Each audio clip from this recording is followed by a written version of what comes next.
It's hard to find anything that's perfect these days, but how about this? The Perfect Church. No, really, its name is The Perfect Church. And on a day that's wet enough to float Noah's Ark, I'm headed for the Beautiful restaurant. Heaven on earth for soul food lovers, and owned and operated by the good folks from The Perfect Church.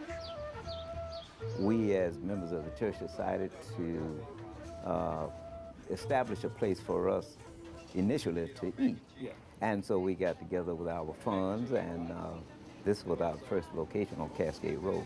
At one point, they had 4 locations, but today, this is the only one left. A lot of the employees that we have here are members of the organization. And the way we are taught from the religious aspect is to deal justly with people, love people, Sure. and to be a blessing to as many people as we can. So we implement what we've been taught here in the restaurant.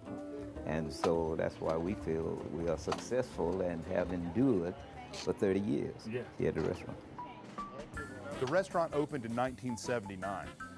Miss Reese, the general manager, has been here since the beginning, and we talked about their unique outreach program. You give folks that have been incarcerated a chance to work a job and get back on their feet. Right, and now some has been here for years. They stay here. That's great. Right. Well, that right there speaks volumes about the wealth of the love that comes out of this restaurant. Right.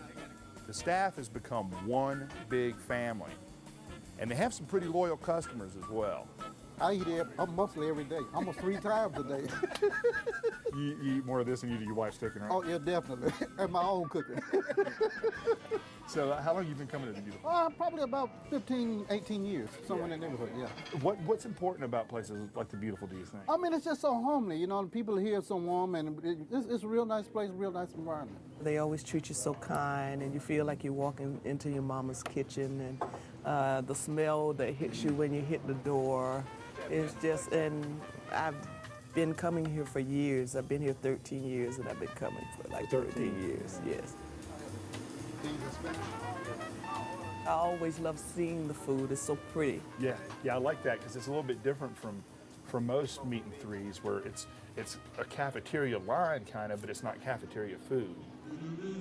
If you're anything like me, the thought of cafeteria food brings back memories of school lunches. I mean, soupy stuff ladled out of a big pot, bland at best, and kept in place only by the dividers in the plastic tray.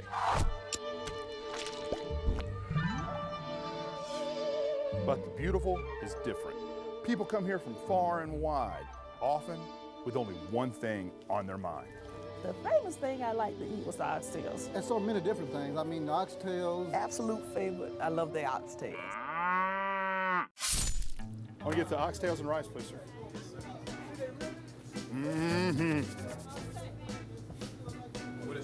I'm going to have some okra and tomatoes and some greens, please, sir.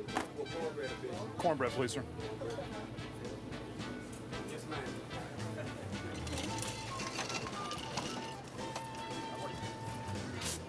Thank you, ma'am. Thank you.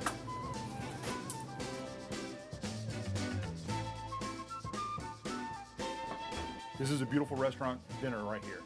You got your oxtails and rice, your okra and tomatoes, your mixed greens, collards, turnips, spinach. This is my favorite meal here at the Beautiful.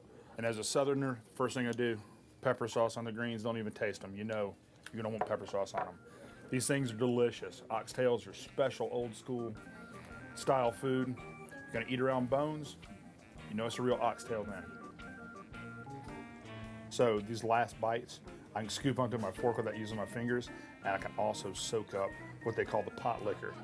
Any fluid that comes from a green, okra, or bean is called pot liquor. It's that beautiful sauce that's in there. And after all that oxtail goodness, one of my favorite desserts. Thank you. All right. Thank you so much. Thank you, Miss Reese. This is another thing the Beautiful is famous for, is this dessert. It's cobblers, it's pies, and it's banana pudding. And this stuff is sublime. I don't have to explain banana pudding to people who know. If you don't know what banana pudding is, it's up to you to find out, because there's nothing that can explain what a crazy concoction and what a famous dish banana pudding is.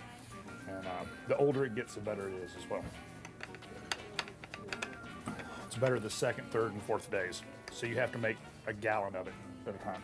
And at this point, our segment ends abruptly, but one of the producers is distracted by the pudding.